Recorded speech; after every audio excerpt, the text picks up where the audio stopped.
There we go. Welcome, everyone. Thanks so much for joining us at Come On Out English for our free webinar. I see we have some people joining us on Facebook. If you are joining us, feel free to say hi in the chat. Tell us where you are watching from, whether it's Japan, Vietnam, China. Please say hi, and thanks again for joining our webinar today. My name is Teacher Zander, and I am joined by Teacher Faby. We are both teachers with Come On Out English based in Japan, and we're very excited for today's session, especially because Eiken season is coming up. A lot of schools out there are taking the Eiken exam next week, and quite a few people will be taking the Eiken exam next month in October as well. So that's the reason why we decided to arrange this webinar, to help you with especially some of the new changes that Eiken has implemented for 2024. Now, there are some smaller changes, but today we want to focus on the major changes to the Eiken exam for this year. And so to start off with, I want to quickly just show you an overview of all the different changes for the Eiken exam in 2024. And if you look at this on screen, you will see that for grade pre-2, grade 2, grade pre-1, and 1, they actually reduced the number of vocabulary and reading comprehension questions, meaning you won't have as many questions for section number 1 in the Eiken exam as you previously had. And also they changed the time. They adjusted the time for this specific reading section as well. Now, the two most important changes to the Eiken exam for this year is for the writing section. So as you will see, for all the grades from grade 3 all the way to grade 1, they've added a writing task for all of those grades. So if you look at the first one right here, from grade 2 to 1, you will see that they added a summary task to the writing section. And today, we want to take you through that summary task. We want to give you some tips and tricks on how to make sure you get a very good score for the writing task with this brand new task for these grades. Then the second big change is for grade 3 and grade pre-2, where they also added another writing task called an email task. which Faby will be taking you through in just a few moments. So very important to note that previously, in the previous years, you only had one writing task if you took the Eiken Grade 3, Pre-2, 2, Pre-1, and 1, whereas this year you will have 2 writing tasks to complete. And they've also adjusted the time for the Grade 3 and Pre-2 from 75 minutes to 80 minutes for the writing section. And then the final change to the Eiken exam is for the speaking part, meaning stage 2 of the Eiken exam, where they just added an introductory sentence to the opinion question. Now, this will not change anything about your answer to this question. It just changes how the teacher or the examinator in the Eiken exam will ask you that question. So with that said, what we're going to start with first is Faby is going to take us through the new email task to the Grade 3 and Pre-2. And she will today specifically focus on the Grade 3 email task and show you exactly what you need to do to make sure you get a very good score. So Faby, over to you. Thanks, Zander. And hello, everyone. My name is Faby. I'm also one of the teachers at Come On Out English, along with Zander.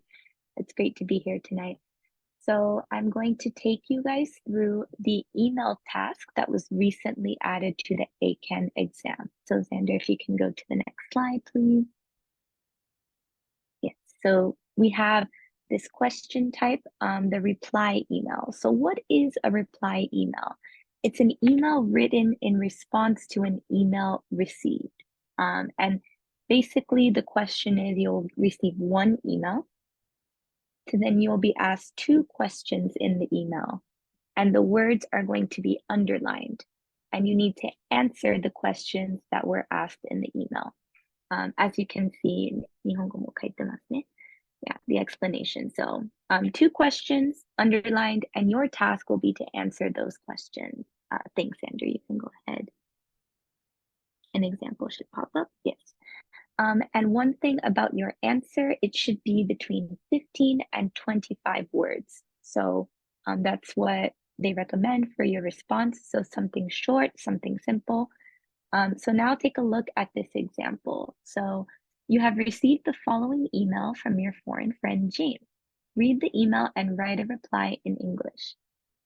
Write down the content that corresponds to the 2 questions from your friend. The recommended number of English words is 15 to 25 words. Write your answer in the email answer column on side B of the answer sheet. Please note that answers written outside the answer column will not be graded. So make sure you write within the email answer column. So let's take a look at this email to the right. Hi, thank you for your email. I heard that you went to the art museum in your town. I have some questions for you. How many pictures did you see at the art museum? And how long did you stay there? Your friend, James. And then as you can see at the bottom, we have the response area. So hi, James, thank you for your email. And then as the Japanese explanation states, you want to answer the underlined questions and write within this box right here, 15 to 25 words.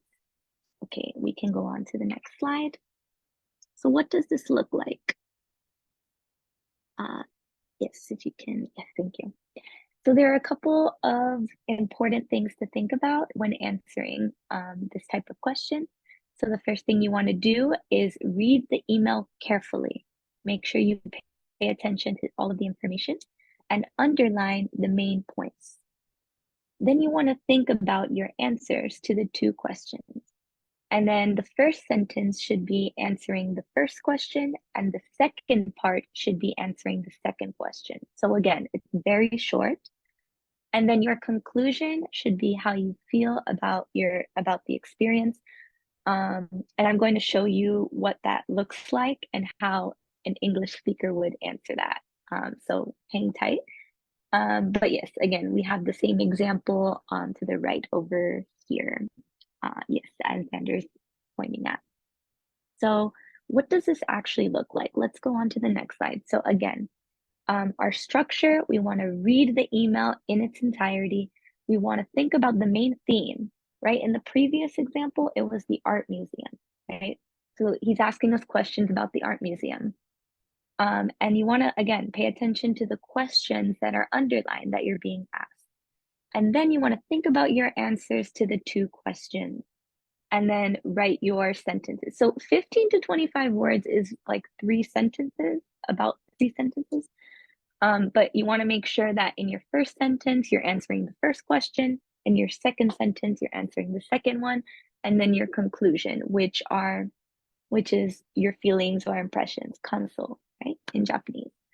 All right, let's take a look at an example, and I'm going to help you show you how to answer one of these. So the instructions are written in Japanese, so we're just going to focus on the actual email. So let's read together. Hi, thank you for your email. I heard that you went to your friend's birthday party. I want to know more about it. How many people were at the party? And how was the food? Your friend, James. Okay, so here we have an email going through the steps again. What is James asking us? What is James talking about?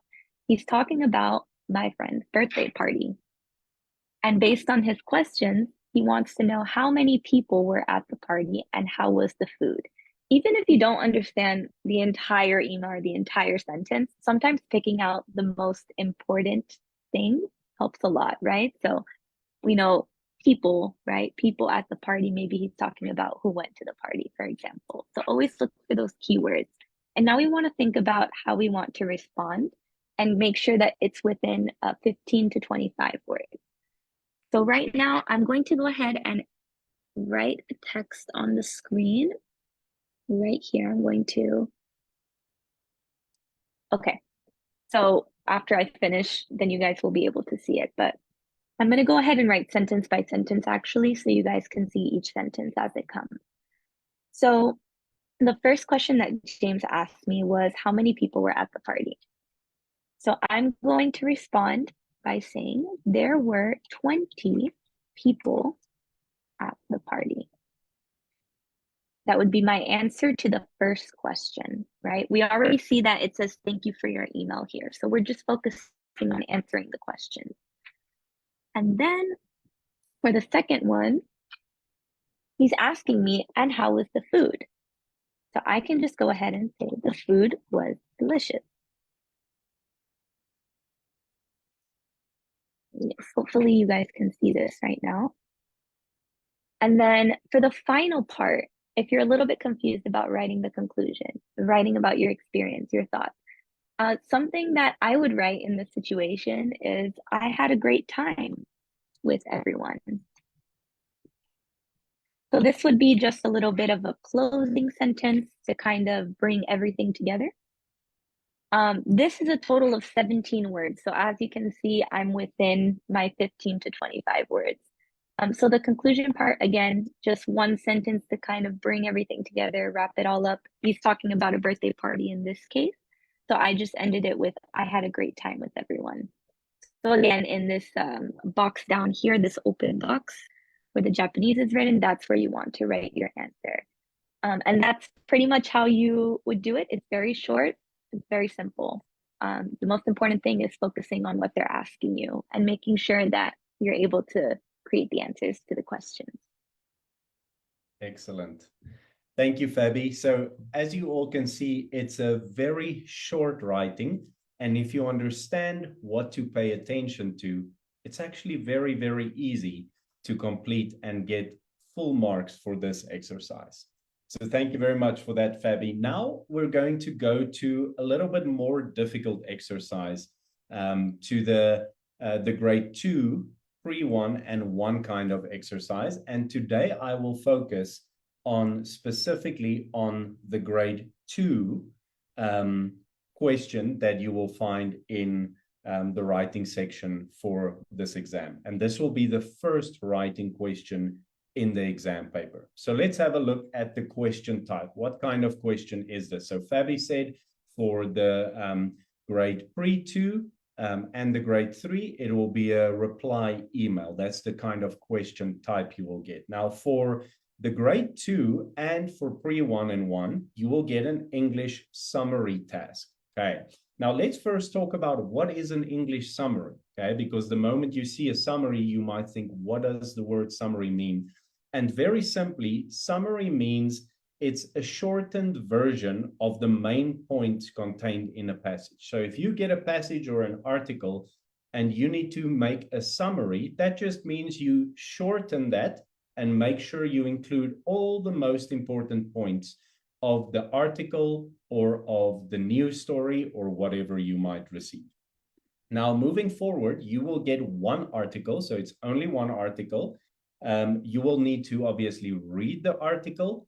And then most importantly, you have to summarize the article in your own words, meaning you choose the most important points in the article and you shorten that, write it into a short version using only 45 to 55 words. So as you can see, this is quite a bit of a longer writing, but still it's not very long. It's not an essay type of question.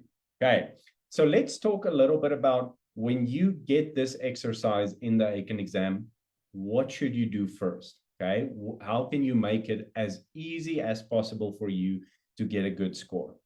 Now, if you look at this one, this is an example of the passage that you will see. So normally it will be about 3 paragraphs that you will receive, and you need to summarize this in between 45 and 55 words. So what is the first thing we do?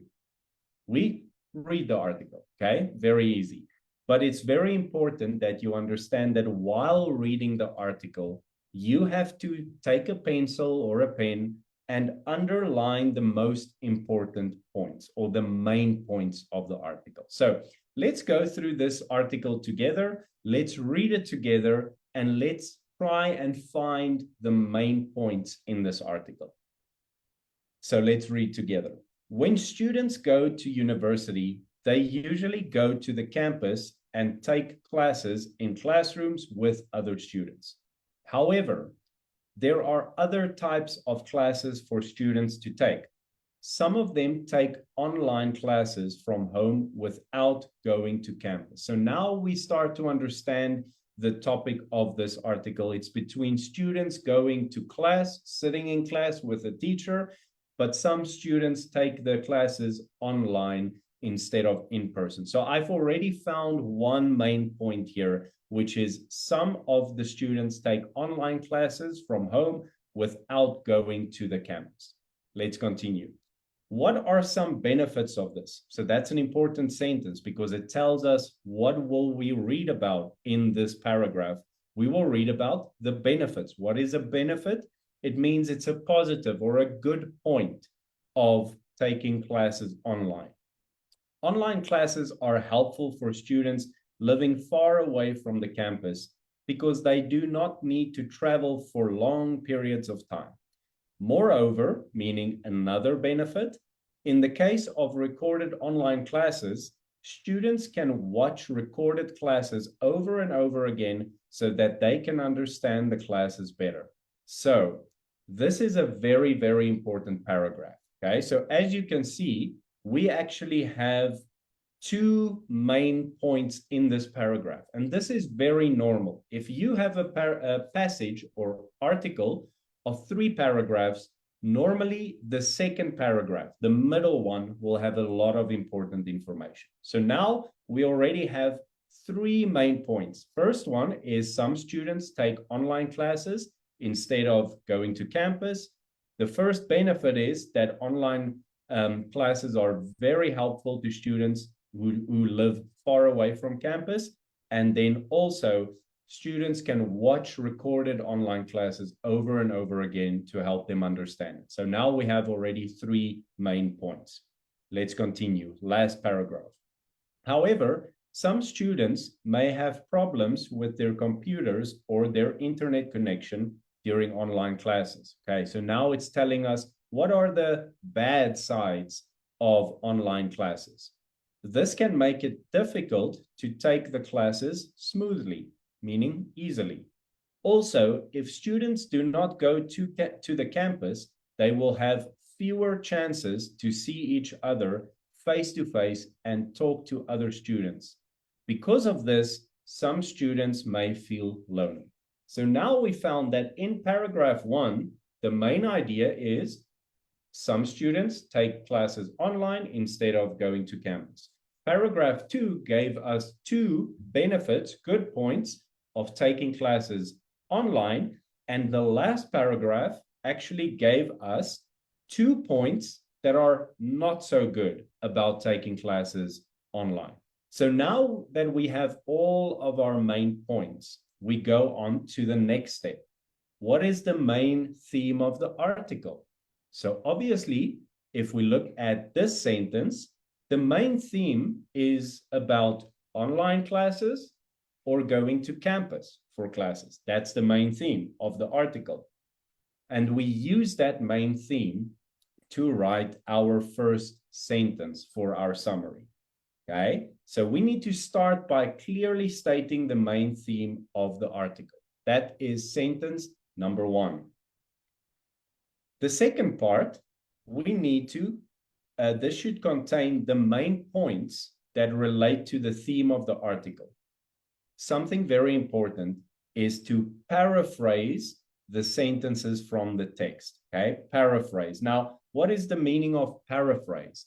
Paraphrase means that you read a sentence or 2 sentences, you think about it, you understand it, and then you write the same information or points, but using your own words. It's important not to use all the words from the passage, but to try and use some of your own words. So that is the second part, is now you write all the main points of the article. And obviously our main points here are the 2 benefits and the 2 disadvantages, meaning 2 good points of going to class online and 2 bad points of taking classes online. Okay, it's as simple as that. Now, let's think about that and look at the answer we should give here.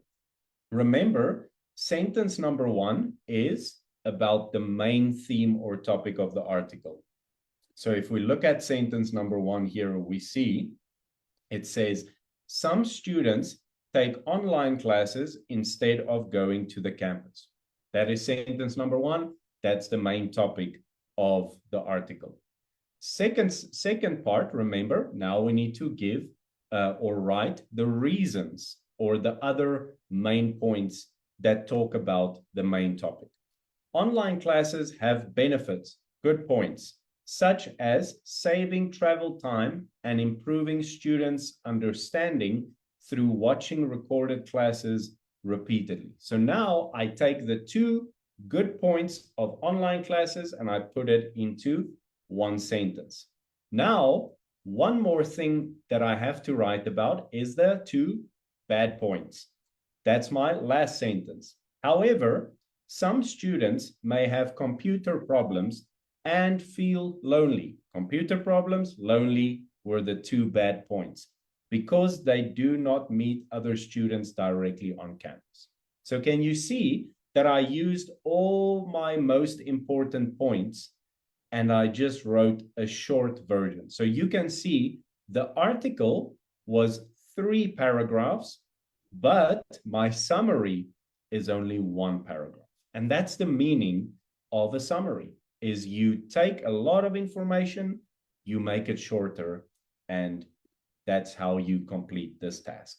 So let's quickly review. Step number 1 for the summary task in writing is you first read the article, then you ask yourself, what is the main theme of the article? And normally you will find the main theme in the first paragraph. Okay. You have to ask, what are the main points that directly support the theme? Step number 3, write the first sentence. What do we write in the first sentence? The main theme of the article. Then we write the second part. Okay. What do we write in the second part? We paraphrase the main points of the article. Remember, what is paraphrase? It means you read the information, you think about it, you understand it, and you write it in your own words. Remember, do not use only the words from the passage or the text. Use some of your own words too. Then finally, step number 5, and this is very important for any writing task in the Eiken. For the email task, for the opinion task, for the summary task, count your words, okay? Very, very important. So if it's 45 to 55 words, probably the best would be around 50 words. But make sure you don't go below 45 words, okay? Or in the case of the email task, do not go below 15 words. This is very important, right? So always make sure you count your words and check for mistakes, okay? Never just write it and say, I'm finished. Always read it through once or twice more to make sure you did not make any important mistakes. All right, so I have a challenge for you that I want to give you for homework. Here is another example of the English summary task. So I want you to quickly take a screenshot or take a photo, a picture of the screen, and I want you to go and try doing one of these tasks on your own. Remember, step 1 is you read the task first, okay? Step 2 is that what do you do in step number 2? You find the main theme or the main topic of the article. Step number 3 is you find the main points in the article. So as you read it, you underline the main points. Then your first sentence, you should write the main theme of the article. And then the second part of the writing is that you give all the reasons or all the other main points for your writing. And then lastly, make sure you count your words and you check for any mistakes. So take a screenshot of this one, see if you can try it on your own. Even if you want to, put your writing in the chat box. We will look at it and give you some tips on how to do it even better. All right. So that is then the English summary task for grades 2, 3, 1, and 1. Great. Faby, over to you. We want to thank you guys again for joining us for this webinar. I do want to talk a little bit about the courses that we offer, and one of them is an Eiken course where someone amazing like Zander, teacher Zander, will teach you about how to prepare for the Eiken exam, tips, tricks, helping you understand the structure of the exam. So our teachers are TOEFL certified and they are very excited to help you on your Eiken journey. If you want to know more information, you can email us at info@comeonoutenglish.com. And you can always follow us on Instagram, Come On Out English, or our Facebook page as you are watching this maybe from Facebook. I am always posting new things, new promotions for our Eiken courses, and also a good email to reach us. So you can always reach us on Instagram, Facebook, or by email as well. So yes, and we also speak Japanese and Spanish, so feel free to email us in Japanese or Spanish. Excellent. Thank you very much, Faby. Thank you for everyone who watched live today. Thanks for those watching the recording. And if you need any help, as Faby said, please reach out to us. But with that said, have a great week, everyone, and we'll talk to you soon. Bye, everyone. Thanks, guys. Bye.